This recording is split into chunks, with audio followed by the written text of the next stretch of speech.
The wagon rattled over stones that felt sharp enough to split bone. Eliza Brennan gripped the wooden seat beneath her, fingers aching, and watched the valley open up ahead like a mouth she'd be swallowed into whether she wanted it or not. Behind her, everything familiar grew smaller until it vanished in the dust. Her aunt's letter had been brief. A position has been arranged. You'll work for Mr. James Holloway outside Crestwood. He needs help with his children. You leave Thursday. No questions asked. No choices given. Just instructions delivered like a bill that had come due. Eliza was 18, old enough to know what people whispered when a girl had no prospects and a family that couldn't afford another mouth. Old enough to understand that being sent away wasn't kindness. It was necessity dressed up in polite words. The driver, a man with tobacco-stained teeth and a hat brim so low she'd barely seen his eyes, spat over the side of the wagon. Holloway Place is just past that ridge. You can see the barn from here if you squint. She didn't squint. She just stared at the horizon and tried to imagine what kind of man took in a stranger to raise his children. A desperate one, probably, maybe cruel, maybe broken in ways that would make the work harder than any labor she'd done before. The ranch came into view slowly, like something reluctant to be seen. The barn sagged on one side, its red paint peeling in long strips. Fences leaned at odd angles, held together with rope and hope. The house itself was better, 2 stories, solid enough, with a porch that wrapped around the front. But the whole place had the look of something slipping, like a man trying to hold water in his hands. The wagon stopped. Eliza climbed down before the driver could offer help, her boots hitting the dirt with a soft thud. She smoothed her skirt, felt the weight of her single bag in her hand, and walked toward the porch. The door opened before she reached it. He stood there, tall and lean, shoulders broad beneath a faded work shirt. His face was weathered, creased at the corners of his eyes like he'd spent too many years squinting into the sun. Dark hair, streaked with early gray at the temples. He didn't smile. "Miss Brennan." His voice was low, careful, not unfriendly, but not warm either. "Yes, sir." James Holloway. He stepped aside, holding the door open. "Come in." The house smelled like coffee and wood smoke. The front room was simple, a fireplace, a table with mismatched chairs, a sofa that had seen better years. Everything was clean, but there was a plainness to it, like no one had bothered with comfort in a long time. 3 children stood near the table, watching her with wide eyes. The oldest was a girl, maybe 10, with dark braids and a serious expression that made her look older. The middle child, a boy, couldn't have been more than 7, thin and fidgety, his hands shoved into his pockets. The youngest was a girl, 5 or 6, clutching a worn cloth doll against her chest. "This is Sarah," James said, nodding to the oldest. "That's Ben, and the little one is Lucy." Eliza offered a smile. "Hello." Sarah didn't smile back. Ben kicked at the floor. Lucy buried her face in her doll. James cleared his throat. "They're not used to strangers." "I understand." He looked at her for a moment, like he was trying to decide something. Then he gestured toward the hallway. "Your room's upstairs, second door on the left. I'll show you around once you're settled." She nodded and carried her bag up the narrow staircase. The room was small but clean, a bed, a dresser, a window that looked out over the valley. She set her bag down and sat on the edge of the mattress, feeling the exhaustion settle into her bones. This was her life now, a stranger's house, a man she didn't know, children who didn't want her here. She pressed her palms against her knees and exhaled slowly. Then she stood, smoothed her skirt again, and went back downstairs. The work was harder than she'd expected. Not the cooking or the cleaning, those were familiar enough, but managing 3 children who looked at her like she was an intruder, that was something else. Sarah barely spoke, answering questions with nods or shrugs. Ben ran wild whenever he could, disappearing into the barn or down to the creek, forcing Eliza to chase after him. Lucy cried at night, soft sobs that echoed through the thin walls. James worked from dawn until dark, fixing fences, tending cattle, chopping wood. He came in for meals but said little, his presence heavy and quiet. He wasn't unkind, he just wasn't anything. At first, Eliza thought he resented her, but after a week, she realized it wasn't resentment. It was something deeper, grief maybe, or exhaustion so bone deep it had hollowed him out. One evening, after the children were in bed, she found him on the porch, sitting on the steps with a cup of coffee in his hands. The sky was bruised purple, stars beginning to prick through the fading light. She hesitated, then sat down a few feet away. "They're asleep," she said quietly. "Good." Silence stretched between them. Eliza picked at a loose thread on her sleeve. "How long has it been," she asked, "since their mother passed?" He didn't answer right away. When he did, his voice was rough. 2 years. Fever took her in 3 days. "I'm sorry." He nodded but didn't look at her. Sarah remembers her the most. Ben pretends he doesn't care, but he does. Lucy was too young. She doesn't remember much. Eliza watched the way his hands gripped the cup, knuckles pale. "They're lucky to have you." He let out a short, bitter laugh. "Don't know about that." "They are." He turned his head then, meeting her eyes for the first time in days. There was something raw in his gaze, something that made her chest tighten. "You don't have to stay," he said, "if this is too much." "I'm not leaving." "Why not?" She thought about the answer, about her aunt's cold letter, the empty space she'd left behind, the way she had nowhere else to go. But she didn't say any of that. "Because they need someone," she said simply, "and so do you." He looked away, jaw tight, but he didn't argue. Weeks passed. The rhythm of the ranch became familiar. Eliza learned to anticipate when Ben would try to sneak off, when Sarah needed space, when Lucy needed to be held. She learned the way James took his coffee, the way he favored his left leg after long days, the way he looked at his children with a longing so fierce it hurt to witness. And slowly, something shifted. Sarah started helping with supper, standing beside Eliza at the stove, asking quiet questions about spices and timing. Ben stopped running as far, lingering closer to the house, building stick forts in the yard where Eliza could see him. Lucy started calling her Miss Eliza instead of hiding behind furniture. James noticed. She could tell by the way he watched her sometimes, his expression unreadable but softer than before. One afternoon, she was in the barn gathering eggs when she heard footsteps behind her. She turned to find James standing in the doorway, hat in hand. "Need help?" he asked.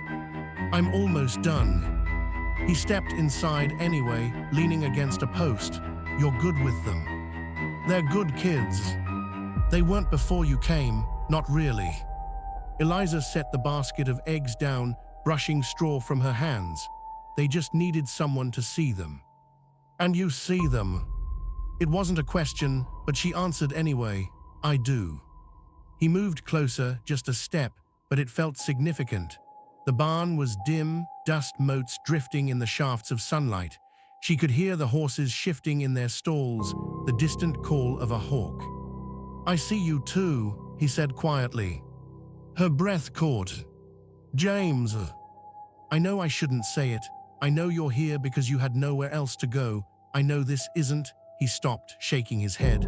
"But I can't keep pretending I don't notice. The way you are with them, the way you make this place feel like a home again." Eliza felt heat rise in her cheeks. "I'm just doing what I was hired to do." "No, you're doing more than that." She didn't know what to say, didn't know how to name the thing that had been growing between them, slow and quiet and inevitable. Before she could speak, Lucy's voice rang out from the yard, calling for her. The moment broke. James stepped back, clearing his throat. "I'll let you get back to it." He left the barn, and Eliza stood there, heart pounding, the basket of eggs forgotten at her feet. The town of Crestwood was small, the kind of place where everyone knew everyone else's business. Eliza went into town with James and the children one Saturday, riding in the wagon as it clattered down the main road. People stared. She saw the way the women whispered behind their hands, the way men tipped their hats to James but let their eyes linger on her a little too long. She felt the judgment, like a weight pressing down on her shoulders. At the general store, A woman with sharp eyes and a tight bun approached them. "Mr. Holloway, I didn't realize you'd hired help." "Mrs. Pemberton," James's tone was polite but cool. "This is Miss Brennan. She's been helping with the children." "I see." The woman's gaze swept over Eliza, assessing. How convenient. Eliza felt her face flush, but she kept her expression neutral. "Good day, Mrs. Pemberton," James said, steering the children toward the counter. Outside, after they'd loaded supplies into the wagon, Sarah looked up at Eliza. "Why was that lady mean to you?" "She wasn't mean," Eliza said, though it felt like a lie. "She was," Sarah insisted. "I could tell." James glanced at Eliza, something apologetic in his eyes, but he didn't say anything. On the ride home, Eliza stared at the horizon and tried to ignore the knot in her chest. She'd known this would be hard. She just hadn't expected it to hurt so much. That night, after the children were asleep, James found her in the kitchen. She was washing dishes, hands submerged in soapy water, when he spoke. "I'm sorry about today." She didn't turn around. "You didn't do anything wrong." "People talk. Let them." He moved closer, standing beside her at the sink. "It bothers you." "Of course it does." She scrubbed a plate harder than necessary. "But what am I supposed to do? Leave, prove them right?" "You don't have to prove anything to anyone." She set the plate down, turning to face him. "Don't I? You hired me because I had nowhere else to go. They all know that. They all think I'm just some desperate girl taking advantage of a widower." "That's not true, isn't it?" His jaw tightened. "You think that's what I see when I look at you?" "I don't know what you see." He reached out, his hand hovering near hers, not quite touching. "I see someone brave, someone who came here with nothing and gave us everything. I see someone my children love. Someone He stopped, shaking his head. "I see you, Eliza, and I don't care what anyone else thinks." Her throat tightened. "James, I mean it." She looked up at him, at the rough lines of his face, the sincerity in his eyes. And for the first time since she'd arrived, she let herself believe it.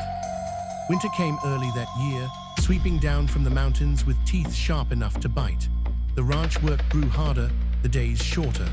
Eliza spent her mornings breaking ice on the water troughs, her afternoons keeping the fire roaring, her evenings bundled close with the children, reading stories by lamplight. James worked himself to exhaustion.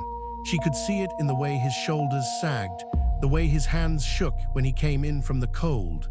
One night, he collapsed into a chair by the fire and didn't move for an hour. Eliza brought him coffee, setting it on the table beside him. "You need to rest." "Can't, too much to do." "James, I'm fine." He wasn't. She could see the strain in every line of his body, but she didn't push. The next morning, she woke to find him already outside, chopping wood in the pre-dawn gray. She pulled on her coat and boots and went out to join him. "What are you doing?" he asked, frowning. "Helping. You don't need to." "I know." She picked up an armful of split logs and carried them to the pile. "But I'm going to anyway." He watched her for a moment, something unreadable in his expression. Then he went back to chopping. They worked in silence, side by side, until the sun crept over the ridge and painted the valley gold. The turning point came in late January. Ben got sick, a fever that spiked in the night and left him shivering and pale.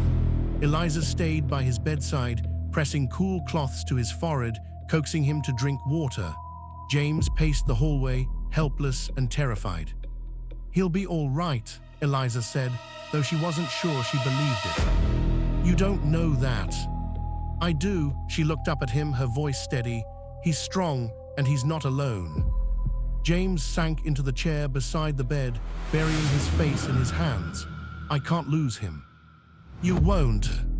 She reached out, placing her hand over his. He didn't pull away. Ben's fever broke 2 days later. The relief was overwhelming, a weight lifting that left them both shaking. James held his son close, whispering words Eliza couldn't hear. Sarah cried into Eliza's shoulder. Lucy climbed into her lap and didn't let go. That night, after the children were asleep, James found Eliza on the porch. The air was cold, her breath misting in front of her face. "Thank you," he said. "You don't have to thank me." "I do." He moved closer, his presence warm despite the chill. "I don't know what I would have done without you." "You would have managed." "No," his voice was firm. "I wouldn't have." She looked up at him, and the space between them felt impossibly small.